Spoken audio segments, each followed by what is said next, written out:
Olá, sou o professor Robson Silva trazendo para você a resolução de mais uma questão da prova da UES do vestibular de 2025.1, segunda fase, a disciplina é Física. Antes de a gente partir aí para a questão, deixa eu já te fazer o velho clássico pedido maroto. Dá uma curtida aí no vídeo e se ainda não tiver inscrito, peço para que se inscreva e também marque o sininho para poder receber a notificação de cada videoaula que for colocada aqui no canal, beleza? Então, sem mais delongas, vamos para a nossa resolução. A questão 19 diz o seguinte: os rádios valvulados estiveram em moda entre os anos de 1930 e 1960, na maioria dos lares. Para funcionar de forma adequada, uma única válvula deste rádio necessita de uma tensão aproximada de 7 volts. Então, já vou dar logo a marcadinha aqui, ó, e única válvula é 7 volts. Em seu filamento, que pode ser obtido por meio de um transformador ligado aos 115 volts da rede elétrica. Sabe-se, no entanto, que o secundário do transformador em questão possui 28 voltas. Se esse transformador, vou marcar logo aqui também, secundário 28 volts, se esse transformador com corrente primária de 70 mA for utilizado para alimentar um rádio valvulado que possui em seu interior 5 válvulas, do tipo aqui mencionadas ligadas em série. É correto afirmar que a corrente no secundário do transformador, então ele quer saber a corrente no secundário e o número de voltas no primário deste são respectivamente. Então ele também quer saber aqui o número de voltas no primário. Então, a corrente do secundário e o número de voltas do primário. Ele já mencionou aí no problema pra gente uma coisa muito importante, que são 5 válvulas, cada válvula é 7 volts e elas são ligadas em série. Daí sabemos que a DDP total numa associação em série é exatamente dado pela soma das DDPs. Ou seja, como eu tenho aí 5 válvulas e cada válvula vale exatamente 7 volts, então vai ficar 7 mais 7 mais 7. Ou seja, é a mesma coisa, já que tudo isso aqui é igual, então é a mesma coisa que multiplicar exatamente o 5 pelo 7 e vai dar, no caso, 35 volts. E aí, o que acontece? Esse 35 volts é exatamente o que a gente vai chamar aqui de DDP no secundário. E aí, a DDP no primário, que ele já mencionou aí no problema, é exatamente de 115 volts. Aí ele mencionou o número de voltas no secundário, que eu vou chamar aqui de NS, que é exatamente 28. E aí uma das coisas que a questão quer saber é o número de voltas no primário. Então eu já vou colocar aqui que o NP é o que a gente quer descobrir. Aí como é que a gente calcula isso aqui, gente? Para poder calcular, é um assunto até que muitas vezes passa batido, basta fazer exatamente uma relação direta. Porque o que acontece? O transformador,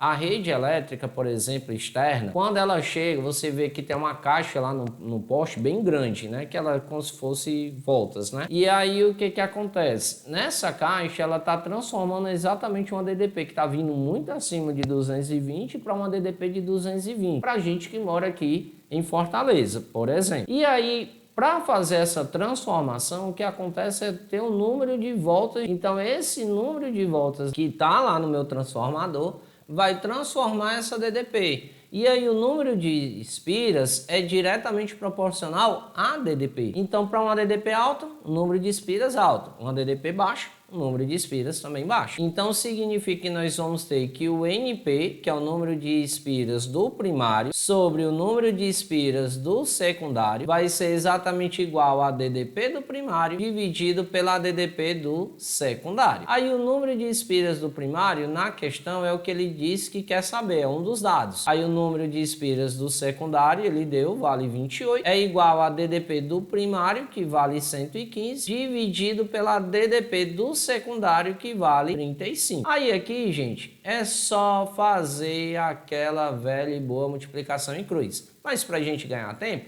eu vou cancelar. Vou dividir ambos os denominadores por 7. Quando eu divido ambos por 7, 28 por 7 dá 4 e 35 por 7 dá 5. Aí agora eu vou fazer o quê? Cancelar o 115 com 5. dividindo ambos por 5. Aí aqui vai ficar exatamente o 23 em cima e embaixo vai ficar 1. E agora a gente multiplica em Tom Cruise. Aí vai ficar então NP, vai ser exatamente vezes 1 é o próprio NP, e o 4 vezes 23 dá exatamente o 92 voltas. Nossa, eu já não tô vendo o item, gente, porque não está errado não, tá certo? E nem tá, que isso aqui já é o que a gente precisa fazer de fato. Mas é porque, pessoal, essa questão também foi anulada. Da prova de 2025.1 tivemos 4 questões anuladas. Mas aí, como eu tô falando para vocês, não vou deixar de resolver se tem dados na questão. Não tem o item correto, mas os dados é suficiente para a gente resolver. E a gente, nosso intuito aqui, obviamente, é aprender. Então vamos agora calcular a corrente. Para a gente calcular a corrente, aí é o inverso. A gente tem que o número de espiras do primário sobre o número de espiras do secundário vai ser exatamente igual à corrente do secundário dividido pela corrente do primário. E quem é a corrente do primário? A corrente do primário, ele disse aí na questão que vale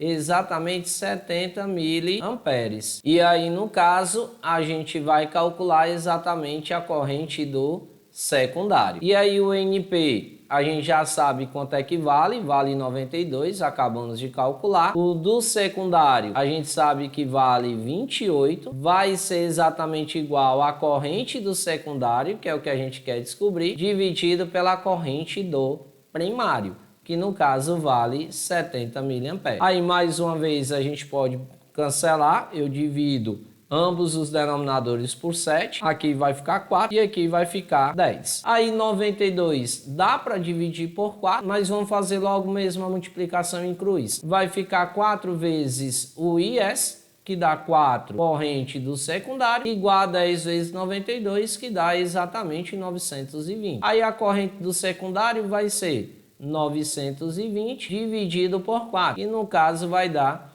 exatamente de 230 miliamperes. Percebam que nos itens aparece a corrente de 230 miliamperes, mas não aparece exatamente o número de volts, que é 92. Acredito eu que o que foi feito aqui foi exatamente inverter esse cara. Ao invés de ser 29, era para ter sido 92. E aí, possivelmente, o item ficaria sendo o item B, no caso da prova de gabarito 1. Mas percebam aí que era uma questão tranquila de resolver, principalmente diante de tantas outras que a gente já teve aqui nessa prova. Então, pessoal, vou ficando por aqui. Eu achei muito importante até resolver ela, porque como eu falei no início da solução, né? É um assunto que a gente passa muito batido, e aí, mais uma vez, eu friso. A UES adora os assuntos que mais são passados batidos em relação a colocá-la em sua prova, seja na primeira fase e ou na segunda fase, beleza? Então, desde já, gente, um forte abraço para você. Se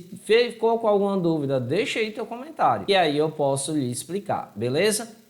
Beijo no coração, fique com Deus e até a próxima videoaula, se Deus quiser. Tchau, tchau, gente! Fui!